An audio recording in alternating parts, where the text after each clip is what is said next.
നമസ്കാരം. തുടരും. ലാലേട്ടൻ ഹിറ്റുകൾ തുടരുകയാണ്. അടിപൊളി എന്ന് പറഞ്ഞാൽ സിനിമയെക്കുറിച്ച് പറയുകയാണെങ്കിൽ തരുൺമൂർത്തിയുടെ സംവിധാനമാണ്, ഓപ്പറേഷൻ ജാവയുടെ സംവിധായകൻ. ഇതിനകത്തൊന്നും പറയാനില്ല, സൂപ്പർ ഹിറ്റാണ്.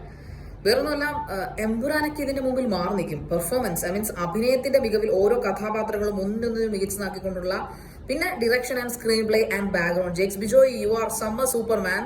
പിന്നെ മോഹൻലാൽ, അദ്ദേഹം ഒരു ജീനിയസ് ആണ്, അദ്ദേഹം ഒരു നാച്ചുറൽ ആക്ടർ ആണെന്ന് വീണ്ടും വീണ്ടും തെളിയിച്ചുകൊണ്ടിരിക്കുന്നു. ഈ പ്രായത്തിലും എന്നാ നടിപ്പ്, എന്നാ സിറിപ്പ്, അടടടാ, എന്നാ ട്വിസ്റ്റിംഗ് ആൻഡ് ടേണിങ്. ഓരോ ശോഭന ആയാലും നമ്മുടെ പുതിയ പ്രകാശ് വർമ്മ, വില്ലന്റെ പേരാ പറഞ്ഞത്, ജേക്കബ് സാറായിട്ട് അഭിനയിക്കുന്ന പ്രകാശ് വർമ്മ. ആരെ മാം, ഹാറ്റ്സ് ഓഫ് ടു യു. നിങ്ങൾ പേര് കാണാൻ പഠിച്ചു വെച്ചിരിക്കുമായിരുന്നു, മറന്നു പോയിരിക്കാൻ. അതുപോലത്തെ ഗംഭീര പെർഫോമൻസ്.